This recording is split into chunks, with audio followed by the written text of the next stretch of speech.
মানুষে কি কইবে? মানুষে যা কর তাই কইবে। মানুষের মুখ আছে বলার জন্য, মানুষ তো ভগবানকেও ছাড়ে না, তাহলে আমাকে কেন ছাড়বে? Hey guys, this is Subrata and welcome to fresh a new blog. তো আজকে বিশেষ কোথাও যাচ্ছে না, এলাকার মধ্যেই ভাবলাম যে একটু ক্ষেত খামারিতে যাই, বিকালে একটু ঘুরে আসি, মানে প্রাকৃতিক দৃশ্যটা দেখি। সচরাচর যেগুলো দেখতে আমার ভালো লাগে। ভাই সাহেব, এখন এই বিকাল টাইমে 5টা বাজে আজান দিচ্ছে, তো ভাবলাম যে বাড়ি থেকে বোরিং হওয়ার চাইতে একটু হেঁটে আসি একা একা। তো ভাই, আকাশের দৃশ্যটা যদি একটু দেখাইতে পারি, এতটা নীল আর সাদা সাদা মেঘ। যেহেতু এইখানে হচ্ছে তিল ক্ষেত ছিল, এখানে তিল ক্ষেত ছিল, তিল কাটা হয়েছে, সামনে তিল ক্ষেত ছিল, আর এখন পাখিদের কলকাকলির সাথে পুরোটাই অসাধারণ। যদি এক সময় এই যে এইখানে আমার পিছনটা এইখানে খেলা হইতো, আমরা ক্রিকেট খেলতাম, র্যাকেট খেলা হতো না, সরি, ক্রিকেট খেলতাম, তারপর ফুটবল খেলা হইতো, তো প্রপারলি ভালো একটা সময় যাইতো। আর এখন এলাকার মধ্যে যে বললাম যে ক্ষেত খামারিতে একটু যাই, একটু প্রাকৃতিক দৃশ্য দেখে আসি, এই জন্য আর কি বেরোনো হলো। দেখো উড়ছে দূরে কত রঙিন ঘুড়ি। তো অনেকেই বলবে, ভাই ব্লগ করার জন্য কোথাও দূরে কোথাও যাইতে পারতেছিস না, গ্রামের মধ্যে করতেছিস। মাইনসে ওই যে একটা পোস্টে দেখলাম যে মাইনসে কি কইবে? মাইনসে যা কর তাই কইবে। মানুষের মুখ আছে বলার জন্য, মানুষ তো ভগবানকেও ছাড়ে না, তাহলে আমাকে কেন ছাড়বে? মানুষ মানুষের মতন বলুক না, প্রবলেম কোথায়? আমি তো আসছি প্রকৃতির সৌন্দর্য দেখতে, ইভেন তোমাদের দেখাইতে। এই জন্যই এই ভিউগুলো ভাই টাকা দাও কিনা যাবে না, তাই না? যারা শহরে থাকো সাধারণত এরকম গ্রামের সবুজ প্রকৃতির যে এই দৃশ্যগুলা সাধারণত দেখতে পাবো না। এই জন্য এই জায়গাটা এতটা ভালো লাগতেছে, আর নীল আকাশ, সাদা মেঘ, সব মিলাইয়া পরিবেশটা অসাধারণ। মানুষে কি কইবে সেটার জন্য তো নিজের কোনো কিছু থামে থাকবে না, তাই না? তো নিজের জিনিস নিজেকে করতে হবে। আমার এটা মানে এই প্যাশনটা আমার ভালো লাগে, এই জন্য আমি করি। কে কি বললো না বললো, আই জাস্ট ডোন্ট কেয়ার। আর এটার ফিউচার কি হবে আমি তাও জানি না, বাট আমার ভালো লাগে, আমি করি। এটাই ফ্যাক্ট। মানুষ তো অনেক কিছুই বলে, তাই না? তাই মানুষের কথা শুনে কি চুপচাপ থাকবো নাকি? আর হ্যাঁ, আর একটা ব্যাপার বলি, যেহেতু হচ্ছে এখন যে আতঙ্ক রাসেল ভাইপারের যে ব্যাপারটা, এই যে ক্ষেত খামারির যে দেখাচ্ছে না, মানে যদিও এখানে ঠিক আছে আসা যায় প্রাকৃতিক সৌন্দর্য উপভোগ করার জন্য, বাট সচেতনতার একটা ব্যাপার আছে। ব্যাপারটা হচ্ছে আসলে পরে একটু সাবধানতা বশত, কারণ এখন আতঙ্ক তো আর তুচ্ছভাবে নেওয়া যায় না, তাই না? তো সেই ক্ষেত্রে এই যে হাতাল, তারপরে এই যে এখন যেহেতু পাটের সিজন, সো এইখান দিয়ে সাধারণত যে কোনো সাপ থাকতে পারে। শুধু যে রাসেল ভাইপার মোটেও সেটা না, অন্যান্য সব বিষধর সাপও থাকতে পারে।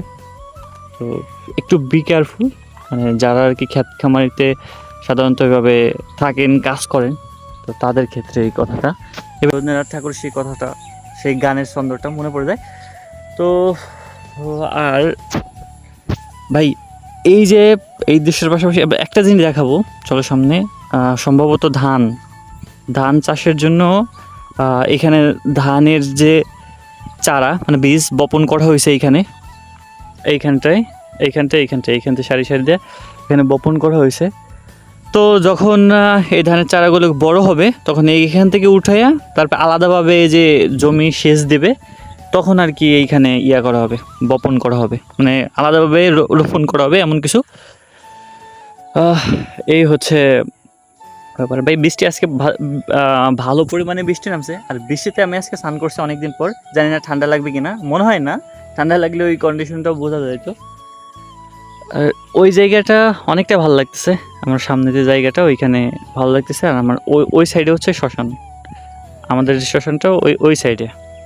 তো এখন ভাবতেছি ওইখানে যাবো কিনা। আর আমার সেই ঠিক সামনে এইখানটায় হচ্ছে একটা ডিপটিকল, এইখানটায় একটা ডিপটিকল, এটা ডিপটিকল।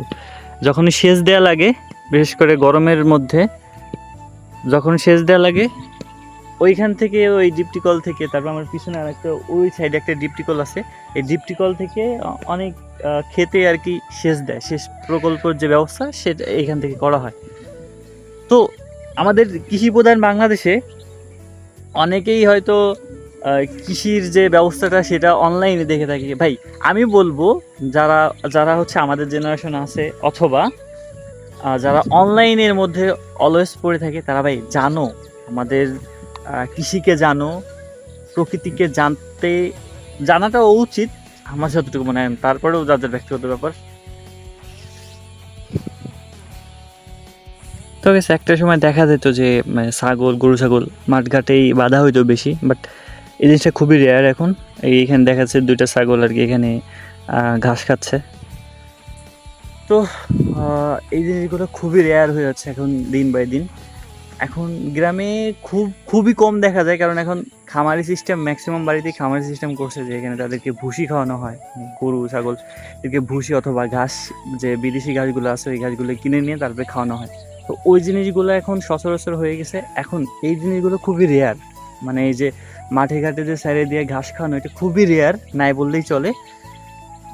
আর একটা খারাপ নিউজ মানে আমাদের বাংলাদেশি কৃষকদের জন্য, সেটা হচ্ছে এই যে আগে একটা সময় এইখানটায় যখন পাট বুনতো, পুরা মাঠটাই পাট বুনতো, পুরা ক্ষেতেই পাট থাকতো। বাট এইটা এখন খুবই কমে যাওয়ার একটা ব্যাপার হচ্ছে। এখন যেহেতু খাল বিল তো তেমন একটা নাই বললেই চলে, সেই জন্য তারা আর কি এই পাট জাগ দেওয়ার যে একটা হতাশাই বলা যাইতে পারে, তারা আর কি ভুক্তভোগী, যে তারা পাট ওইভাবে জাগ দিতে পারে না, মানে অনেকটা টানা আশ্রা করা লাগে। তো সব খরচ মিলায় দেখা গেছে তাদেরকে ক্ষতির সম্মুখীনও হতে হয়, মানে আর্থিক দিক দিয়ে, যে এত খরচ টরচ করার পরেও পাট জাগ দিতে পারতেছে না প্রপারলি ওইভাবে। এই জন্য হয়তো যে কয়েকটা কিছু ক্ষেত এইখানটায় এই কিছু ক্ষেতে আর কি করছে, হয়তো কষ্ট করে দূরে কোথাও খাল বিল পাইলে ওইখানে নিয়ে যাবে। নদীতে তো আর পাট জাগ দেওয়া ওইভাবে পসিবল না, কারণ এখন যেহেতু বর্ষার সিজন, জোয়ার ভাটার সিজন, এখন দেখা গেছে নদীতে যদি পাট জাগ দেয় দেখা গেছে ধারেই নিয়ে যাবে। তো সেই ক্ষেত্রে তো আরও পুরাটাই লস হয়ে যাবে। তো এটা খুবই দুঃখের একটা ব্যাপার। আর গ্রাম বাংলার পরিবেশ সাধারণত সবাইকে মুগ্ধ করে, আমাকে মুগ্ধ করে, ইভেন প্রত্যেকটা মানুষকে মুগ্ধ করে। আমরা যারা শহরে থাকি তারা এই গ্রামের এই দৃশ্যগুলো সাধারণত দেখতে পাই না, খুবই মিস করি।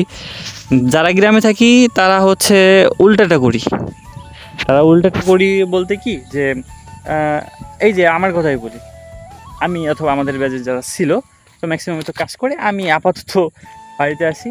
তো গ্রামের ব্যাপারটা হয় কি, যে আমরা গ্রামের প্রকৃতি দেখতে দেখতে অভ্যস্ত হয়ে গেছি, এই জন্য এখন আমরা মোবাইলের দিক, অনলাইনের দিক বেশি ঝুঁকছি।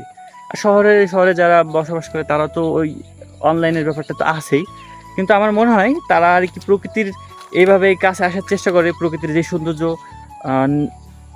মুগ্ধ করে তাদের, কিন্তু তারা চাইলেও সাধারণত এভাবে আসতে পারে না। তারা চেষ্টা করে, যখন সময় পায় তখন আসে, দেখি।